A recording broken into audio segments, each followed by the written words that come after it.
নমস্কার, welcome to Lakshmi রান্নাঘর। আজ আমি তৈরি করে দেখাবো মটরশুঁটি দিয়ে সিঙ্গারার রেসিপি। এই সিঙ্গারাটা যেমন দেখতে সুন্দর, খেতে কিন্তু তার থেকেও বেশি সুন্দর লাগে। আর শীতের সন্ধ্যায় চায়ের সাথে এইরকম সিঙ্গারা আপনারা বানিয়ে খেতে পারেন। তাহলে চলুন দেখে নিই আমি এই সিঙ্গারাটা কিভাবে তৈরি করছি। তার জন্য এখানে আমি 2 বাটি ময়দা নিয়ে নিয়েছি, আর এর মধ্যে পরিমাণ মতো একটু লবণ দিয়ে দেব। আর এখানে আমি 3 চামচ তেল দিয়ে দেব। তেলের পরিমাণটা একটু বেশি দিলে সিঙ্গারাটা কিন্তু খাস্তা তৈরি হবে। তেলটা দিয়ে আমি হাতের সাহায্যে ময়দাটাকে ভালো করে ময়াম দিয়ে নেব। এখানে কিন্তু ময়ামটা একটু ভালো করে দিতে হবে সিঙ্গারাটা খাস্তা তৈরি করার জন্য।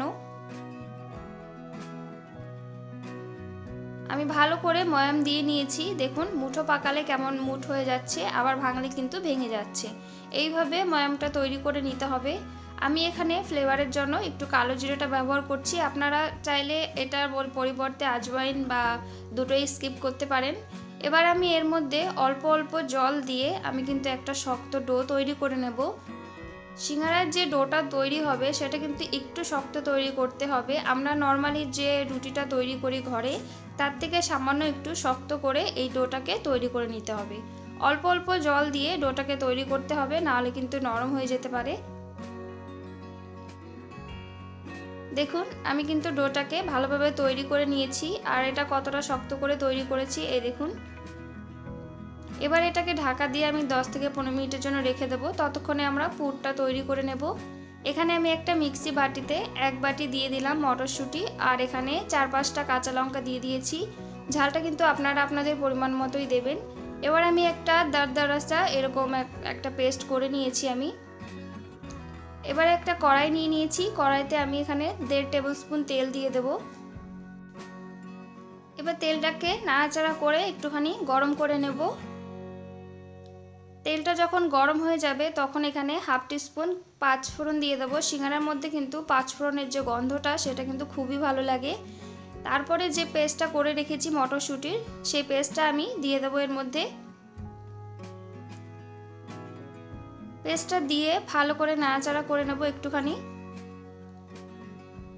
আপনারা যদি আমার চ্যানেলটিকে সাবস্ক্রাইব করে না থাকেন, প্লিজ সাবস্ক্রাইব করে আমার পাশে থাকবেন। 2 থেকে 3 মিনিট একটুখানি নাড়াচাড়া করে নিলাম।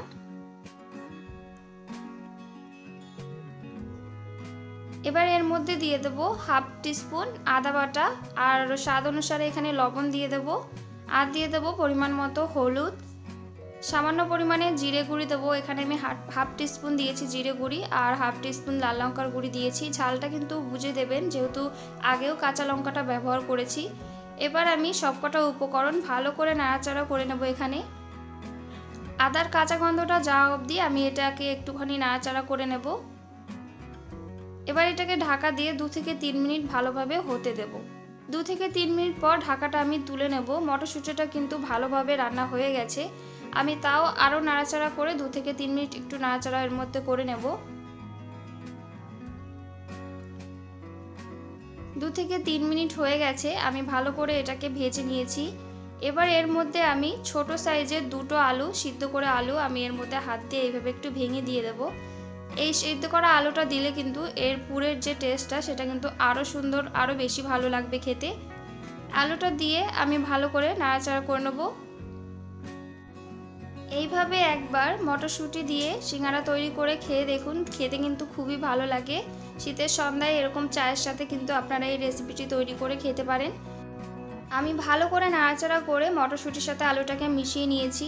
আর এখানে আমি 2টো শুকনো লঙ্কা আগে থেকে একটু ভেজে এটাকে একটু গুঁড়ো করে নিয়েছি, সেই শুকনো লঙ্কাটা দিয়ে আর একটু ধনেপাতা কুচি দিয়ে ভালো করে নাড়াচাড়া করে আমি পুরটাকে নামিয়ে নেব। পুরটাকে নামিয়ে আমি ঠান্ডা করতে রেখে দেব। দেখুন ডোটা কিন্তু ভালোভাবে সেট হয়ে গেছে। এবার আমি 2 থেকে 3 মিনিট ভালো করে হাতের সাহায্যে মেখে নেব।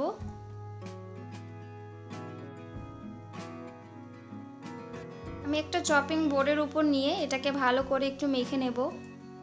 এবার এখান থেকে আমি ডো তৈরি করে নেব, যেমন আমরা রুটির ডো তৈরি করি ঠিক সেই রকম আকারেই কিন্তু ডোটাকে তৈরি করে নিতে হবে। দেখুন এখানে আমার 4টে ডো তৈরি হয়ে গেছে। এবার আমি একটা ডো নিয়ে একটা রুটির আকারে বেলে নেব। এখানে কিন্তু রুটির মতো গোল বেললে হবে না, একটু লম্বা করে নিয়ে বেলতে হবে।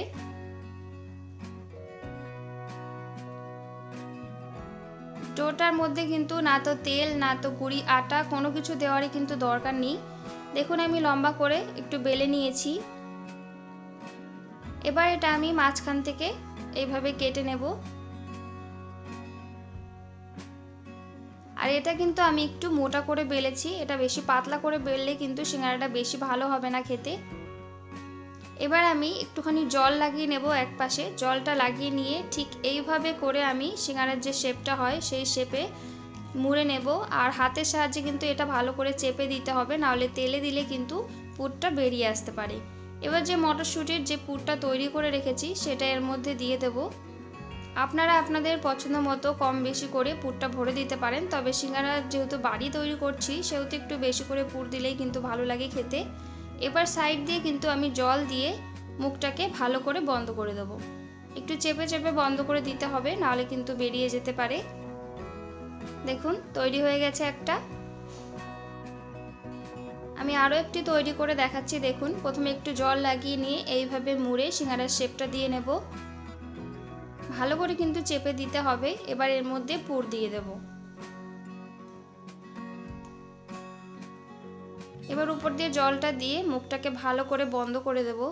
আমি একইভাবে সবগুলো সিঙ্গারা কিন্তু তৈরি করে নেব। দেখুন তৈরি হয়ে গেছে। আমি একইভাবে সবগুলো সিঙ্গারা তৈরি করে নিয়েছি। এবার আমি তেল গরম করে নিয়েছি। এখানে কিন্তু তেলটা একদম গরম বা মিডিয়াম গরমও রাখলে হবে না, তেলটা একদমই কম গরম করে নিয়ে এর মধ্যে দিয়ে দিতে হবে। এবার মিডিয়াম টু লো আঁচে রেখে সিঙ্গারাটা একটু সময় নিয়ে উল্টে পাল্টে ভাজতে হবে, নাহলে কিন্তু সিঙ্গারাটা একদমই মুচমুচে হবে না আর খেতে কিন্তু বেশি ভালো লাগবে না।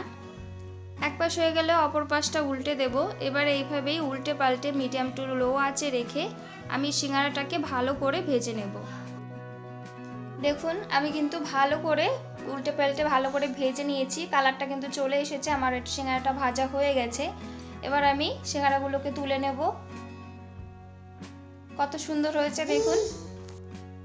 আমি বাকিগুলোকেও একইভাবে তেলের মধ্যে দিয়ে দেব, আর একইভাবে কিন্তু মিডিয়াম টু লো আঁচে রেখে উল্টে পাল্টে ভালো করে আমি ভেজে নেব। দেখুন আমি একটা ভেঙে দেখাচ্ছি এটা কতটা সুন্দর হয়েছে। দেখতে যেমন সুন্দর, খেতে কিন্তু তার থেকেও বেশি সুন্দর হয়েছে।